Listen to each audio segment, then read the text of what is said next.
Hey, so I've decided to get back to Genshin Impact. You know why? It's because of this man, right here. Oh boy. So, remember my first video saying I quit Genshin Impact and how it blew up and got thousands of views? Yeah. You probably say that I'm pathetic now for acting contradictory to my own words.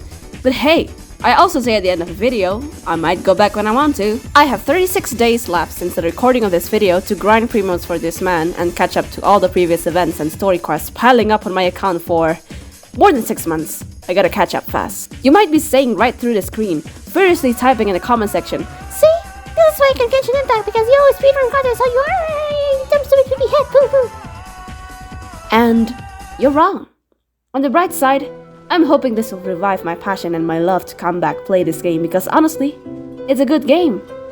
By the end of this video, I'm hoping to have catch up and completed all the main story quests necessary until Sumeru. Maybe some character story quests, exploration, and maybe some bonus points if I manage to beat all the floors of the Abyss, since I'm playing Genshin again and most importantly, gather enough primos to roll for him. This is the amount of primos I have. That is quite a lot of primos right there.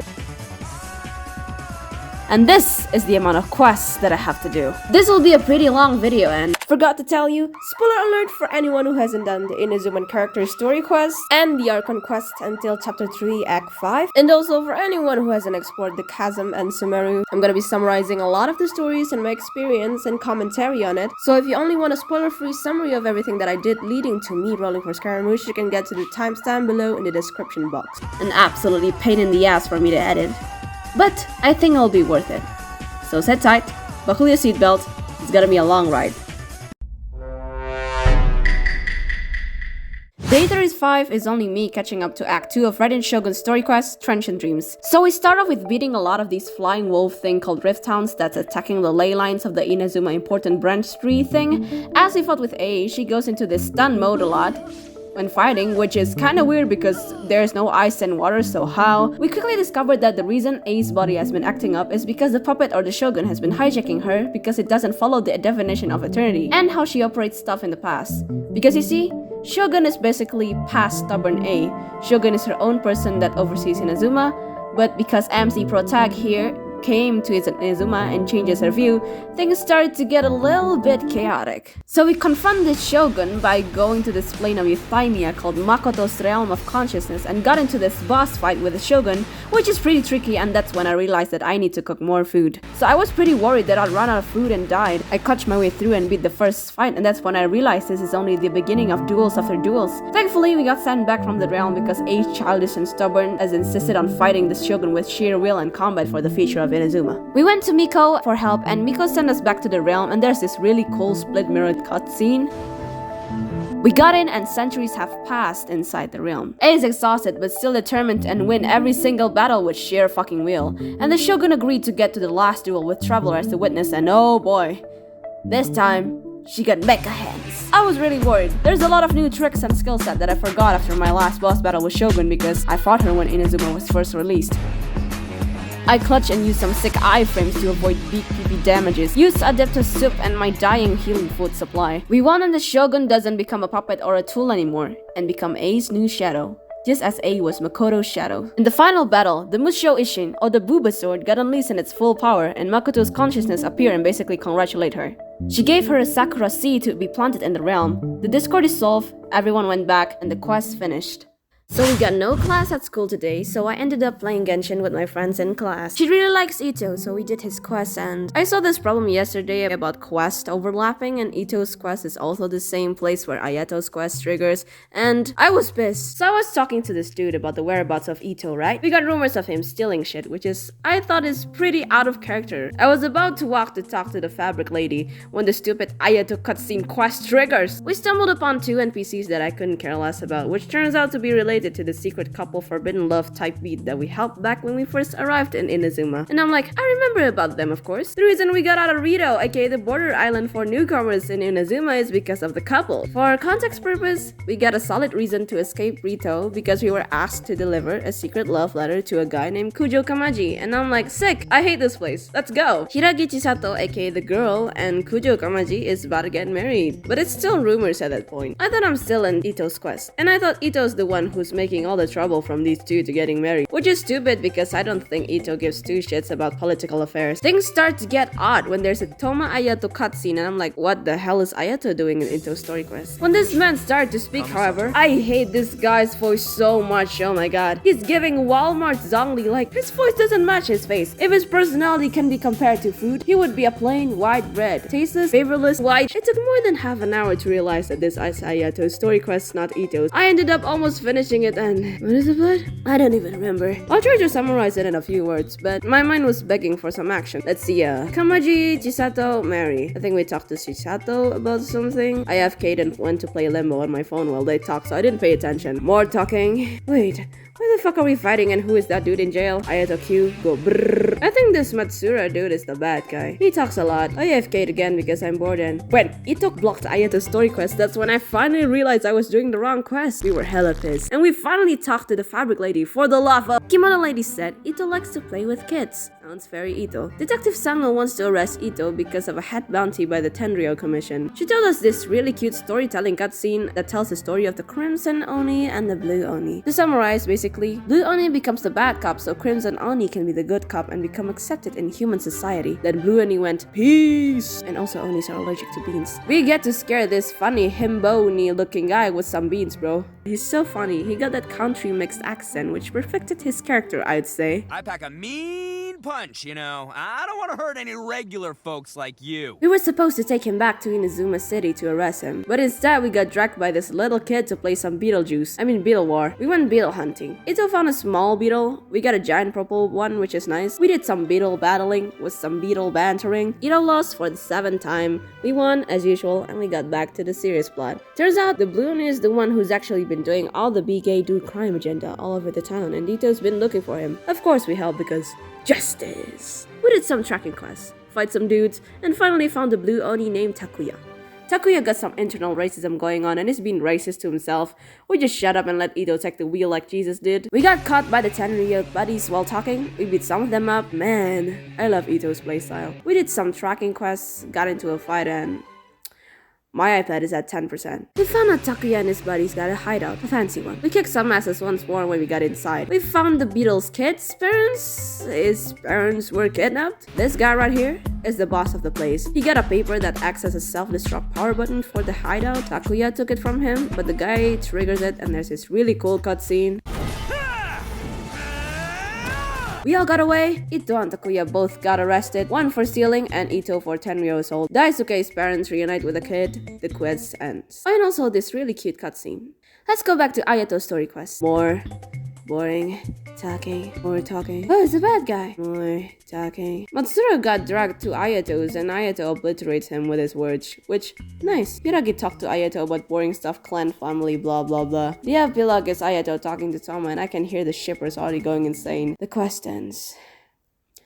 So I actually write an entire script that summarizes what the hell I did. And so I did Kazuha and Miko's quest, right? But this time, I'm too fucking lazy to edit it. So I'm gonna tell you right from the top of my head what basically happened. So Miko's quest is basically us getting dragged to become top hit light novelist author. So we helped Miko and we got this really cool cutscene of like her doing like a ritual related to like something in like the light novel that we made. Kazuha's story quest is pretty sentimental.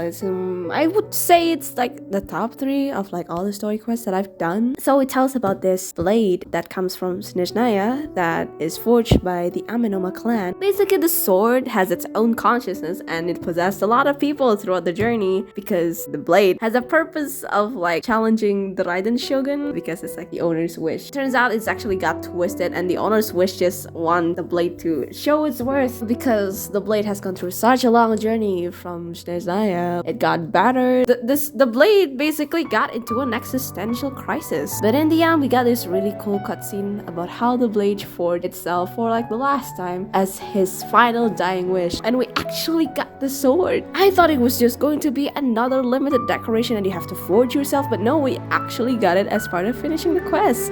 Thank you, Kazuha.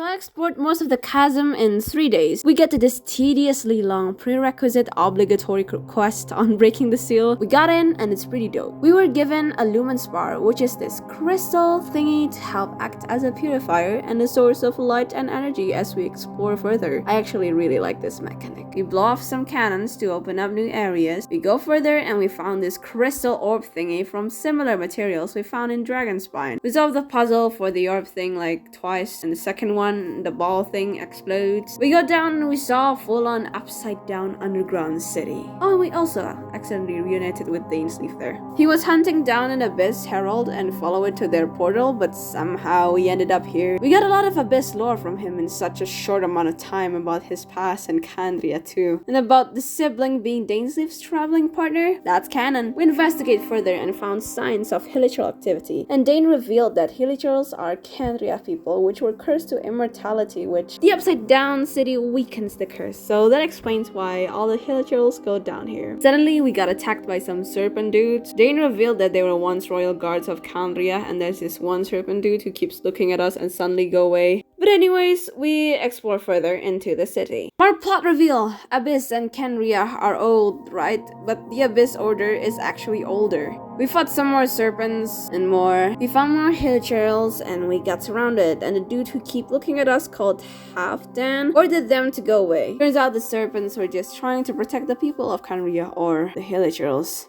Ugh. We found a water pool that weakens the curse and a weird abyss device below it. Halfdan gestured us to follow him, so we did. We got into this galab purple goo thing, found a Vatui journal that opens up the map for the area, found a hilichurl camp with a flower in it called Intevat, and we have this special twin flashback scene about the sibling reviving the homeland, aka cleansing the curse, which is impossible without killing the host in the process. He wants to do it with the abyss with the device we saw earlier. So we go back to the device and the plan is already in motion, but Halfdan sacrifices himself to prevent the device to inflict further suffering to the hilichurl. Some abyss lecture bugged us, killed it. Then we deactivated the device and we got this cool cutscene of old Halfdan talking to present Dainsleif, and it's kinda sad. We parted ways with Dane because he got ill off the device. The quest ends. The main objective is simple. We go to Sumeru to meet the Dendro Archon, or Lesser Lord Kusanali, to ask about the whereabouts of the missing sibling. Sounds easy enough, right? But of course, this is Genshin Impact, and things never go the way we planned. We tried to ask this woman for directions, but she ignored us, so we followed her to this meditative cave thing with an incense which makes us dizzy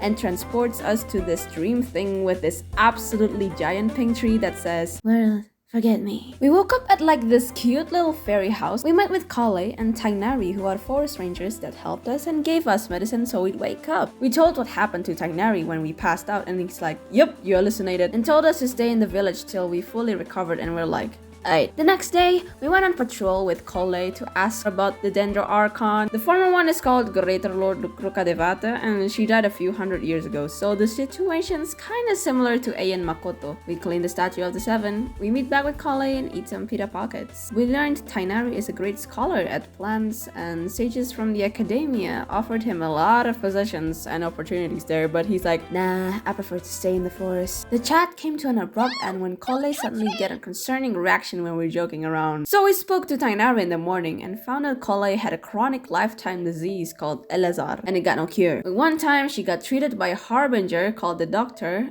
El Dottore, and she was completely fine and stable, although severely traumatized by the Fatui. We helped Tainari to get some herbs for Kole and purify the Withering Zone, which relates to Kole's Elazar and Irminsul, which is the big pink tree again we saw in our dreams. All this relates to the Dendro Archon because she got her power from Irminsul, and because Irminsul is sick, it created the Withering Zone. When we got back to the village, Hypatia sent us an emergency news about her not eating for 3 days straight. So we got to her with some food, but this thing sucked us into this weird dream thing that keeps teleporting us every 5 seconds. So we tried to make our way out. Met an Abyss Herald that's like super strong, warns us about how meaningless our journey is, blah blah blah. We woke up from our dream and we woke Hypatia up. We got a lot of lore info from her when we talk and eat with her regarding Irminsul. Key point being Sumerunians can't dream, which sounds pretty sus to me. Nevertheless, we went back and saw Tainari with some men offering him something again and him rejecting it. We talked to Tainari and he gave us a lead on Sumeru City about a researcher he knows. When we got there, he gave us this little fairy Akasha thing. It's basically the internet. Tried to ask them about the dendro and got nothing, and Tainari's lead also turned out to be a dead end. We stumbled upon a fashionable NPC who is a follower of Lesser Lord Kusanali. We met Dia, Dunyarzad's bodyguard. We take a seat and reveal that Dunyarzad's sick and was in her room for most of her life. But the Dendro Archon cheered her up when she's little in a dream. This leads to the Zabzerus festival dedicated to Lesser Lord Kusanali, which Dunyarzad's managing this time. So we joined in and met Nilo the dancer. Look around, we found Catherine chilling. Dia said Dunyarzad knows a way how we can meet Kusanali, so we followed her. It's about something the Academia has lost and related to the Dendro Archon, which leads us to Port Ormuz. So we went there and found some student who's looking for the same thing as us and get some intel to ask this Aramites for 500,000 moras, so we did. But it was a fake address thanks to Al-Haytham who told us. The dude got mad and challenged him to a scheduled fight. We thanked Al-Haytham and asked him about Lil Sumsum, and he showed us a knowledge capsule, which is basically a miniature internet that can be stored to your brain instantly. It's illegal because it essentially acts like a cheat code, but scholars use them to research on the Irminsul. We're tasked to find a smuggler who got a hold of a bunch of these knowledge capsules, and in return he'll give us intel. We get a whole bunch of secret code to get to her, so this was quite a trip, and you have no idea how disappointed I was when I see Dory. I'd rather have the weed guy from Stranger Things than whatever monstrosity of a character design this is. We purchased some and gained Dory's trust, then report back on L810. So he told us about the divine knowledge capsule. Use it and you'll gain the wisdom of the gods, and it's right here in Port Ormuz. He said it's on auction in the next few days. So we went back to Dory to ask the whereabouts of the capsule, and it's on the hands of a gang leader. She even got picture as evidence. Mad lad. We met up with Haytham at D-Day with the gang and we beat them up, of course. The boss used the divine capsule, but it made him go insane and ended up attacking his own teammates. But Haytham knocked some sense to him and he passed out and they got arrested. We parted ways with Haytham since it's almost a Sub-Zerus festival, and oh boy. We woke up on our dorm room and head over to meet Dunyarzad for the festival. We walked around and took a look at some of the stalls. She told us a lot about the origins of the Sub-Zerus festival. We met a funny looking clown that shares candies. We got our own share too, of course. We got busted by the Eremites, but fortunately Dehia's got our back. We took Dunyarzad to a safe location. She told us about her terminal illness, which turns out to be Elazar. Same one that Kale has. And then she gave a very inspirational speech about living without regrets. It was kinda sad actually. I really like her. We went to meet Nilo for the dance performance, but found that it was prohibited by the Academia, and the festival came to an abrupt end. There's this weird beep thing before we end the day, and I'm just gonna save your time now. The day resets. We're doing the same thing over again. The MC only experienced heavy deja vu, but we players of course noticed that we're stuck on a freaking time loop. Except it's not. This shows up again, and this was really freaky when I was playing this. Second loop, we saw Nahida. We followed her and we got our memories back. She asked us about what's behind all this loop thingy, but we got nothing. I'm gonna cut to the chase now because these summary videos are getting way too long. So in a nutshell, the entirety of Sumeru City is stuck in a dream loop that is the Sub-Zerus Festival Day. And all of this is possible because it's under the control of the Akasha. Nahida explains that dreams are actually human wisdom. The Academia has been controlling and stealing people's dreams ever since the people can wear the Akasha. So what's the solution to stop this dream loop? We gotta find a dream host and make them realize they're in a dream and wake them up. So we thought the sages could be one of the hosts because they're the ones behind this, but nope, they're just substitutes. It's actually Nilo. And since we're in a dream, we figured the rules won't apply here. So Nilo danced for the last Sub-Zerus festival dream. Even Dunya was there. In spirit. And we finally wake up in the actual dream world. Okay, so in order to investigate the sages, we talked to Nahida and she had this brilliant idea to guilt trip Setaria, that's like this girl who showed up in the Sub-Zerus festival, to get to our side. And how do we do that? We gaslight her by possessing our consciousness into all her friends' bodies by being a cultist of a dead god. That worked extremely effective and she's willing to give intel to us through the old school document. Except she forgot her Akasha has a listening device, so now we're busted by a creepy creepy doctor, and she's in solitary confinement, and the doctor trolled us by mind controlling a bunch of people with the Akasha to think that we're a hero that just saved the world, which is not false but also just creepy. Nahida debuffed the doctor's doing with her dendro skills, and we ran away to went look for Tainari at the village, but turns out he's in Pardistiai. So we went there and reunited with Nahida, and we met Hypatia. That's when a little bit cuckoo because she thought she made contact with the divine, but really it's just Scaramouche's memories we got into. She got upset when she realized she's lost it and walked away, and that's when the Aramites found out where we are, and we got this really cool cutscene. We ran away and oh, there's Tainari. We learned that he went out to Pardistiai to help Hypatia and quickly parted ways when we got our next clue from Nahida to go look for help in the desert. We accidentally met Alatem, who's also investigating on the sages, so we went on a little trip together to Aru village where we almost got assassinated by Sino, but quickly escalated to two dudes bantering and wanting each other dead. And that's when Deia came in and the sandstorm started, so we went for refugee at the village chief's house in awkward silence. The conflict got quickly resolved between the two men, and Deia's motive to go back to the village was literally to just chill. The sandstorm died down, and that's when we met the village chief, where he explained the worrying frequency of the sandstorm because of the withering of the Irminsul along with the village keepers, aka the mad scholars who was exiled to the village, recent disappearance. Sino explained they're called the village keepers because they once saved the whole village from an earthquake with green superpowers, when really it's just Nahida's borrowing their bodies. A kid named Isaac was eavesdropping on us because he was looking for his grandpa who's a village keeper, so we went to look for him and... Wait, that's it?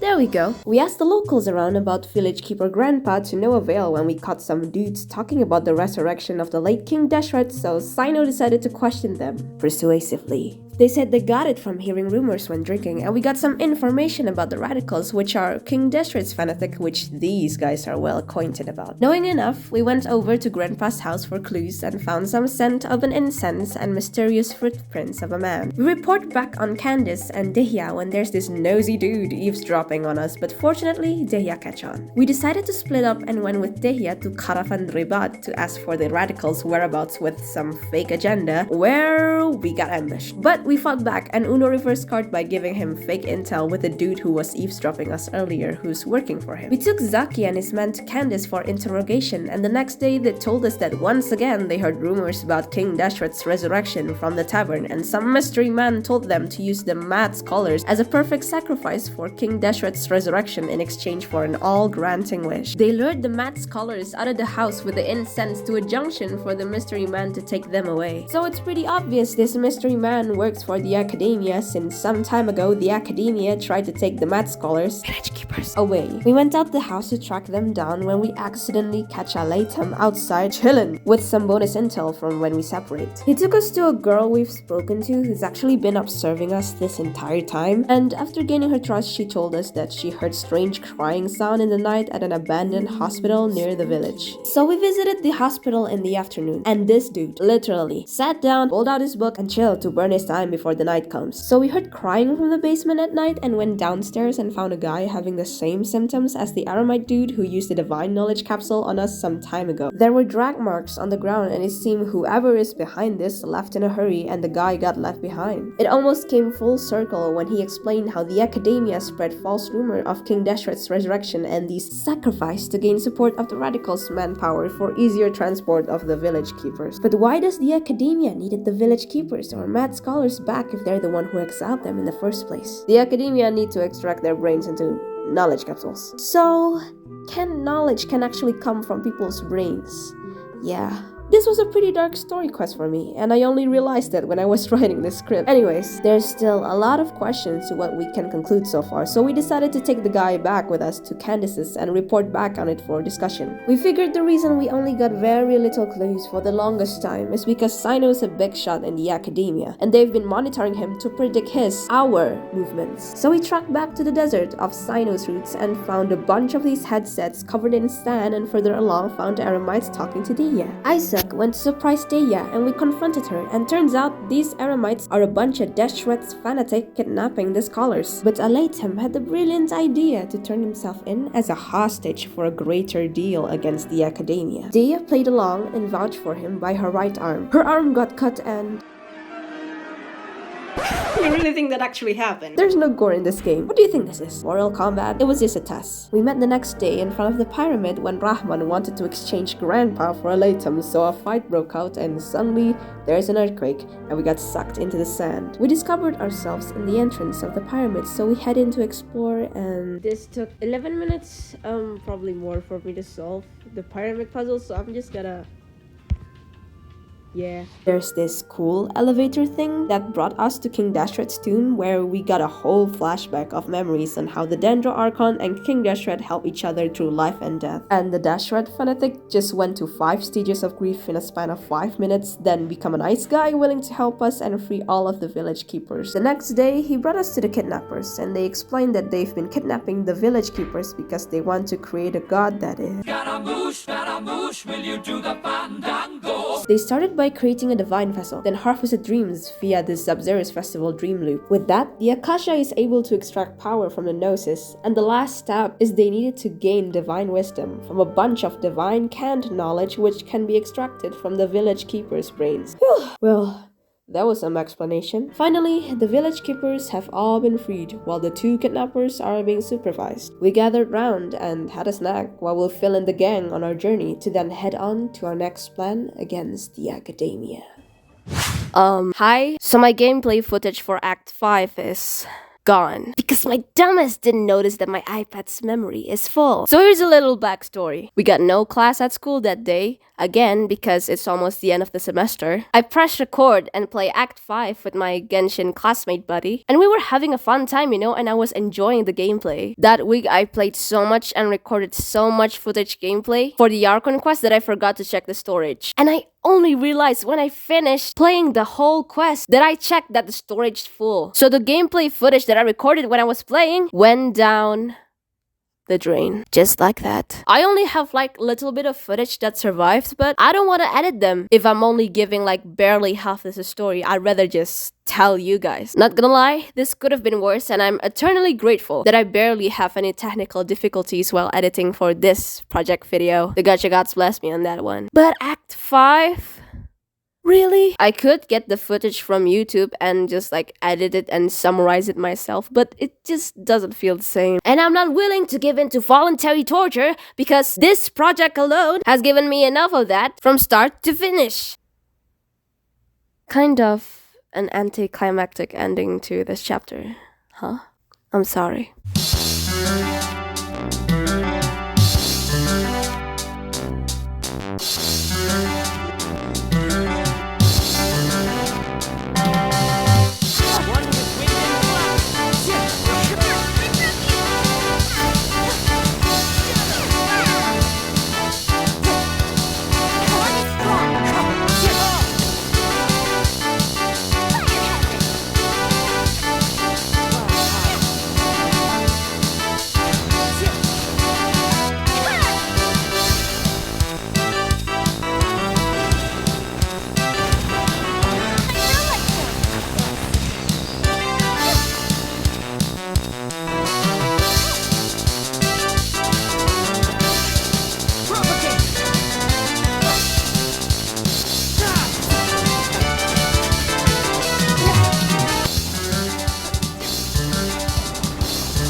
Wait, there's no farming. I didn't do any farming. I didn't do any gameplay farming or like save up materials for Scaramouche because of school and the finals and like study tour and trips and like just a bunch of stuffs. And I guess it didn't really matter because I'm on the 50-50 anyway. So, well, I guess it's time for the final chapter. The time has finally come. Welcome everyone to the final chapter of the video where the gacha gods will judge my effort on whether I'm worthy or not to win the 50-50 and get Scaramouche. If I did, this will be the 5th time in a row I have won the 50-50 in the limited character banner. Will my luck run out this time? Or will the gacha gods show mercy upon me and my clownery? That's right everyone, all Scaramouche fans are clowns and we are not ashamed to admit that. Can I get some Scaramouche fans in the audience? Okay, I'm actually gonna stop. So I did the trial, right? And I've never seen a burst this cool. Oh my god. I'm flying! Whee! That's it, I'm getting him. First 10? Man. Oh, nice. I got Yansei cons. Now it's C6. 10 roll again. Still not 10. Pity 30. Give me something. Are we lucky? Whoa, I finally got Goro. Useless without Ito, though. Pity 40. Goro again? Pity 50. What even is this weapon? Okay, but can I actually get something, please? I'm tired of... Oh, yeah.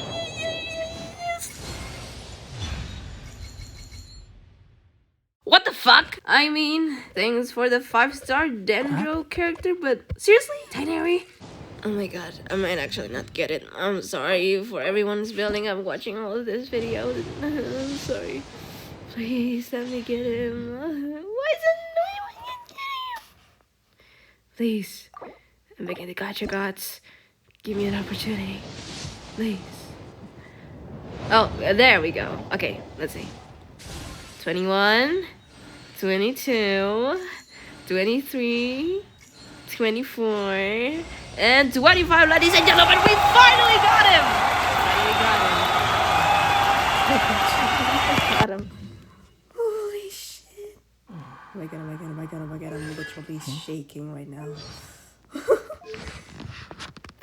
What? Look at this beautiful twink boy right here. This absolute shorty perfection. He can't even fly! You think I've got a sharp tongue? I just tell it like it is. If someone can't handle it, maybe that's their problem. I'm so fucking I mean, if you enjoyed the video, like, subscribe, turn on the notification bell, and that's it for the video. Bye!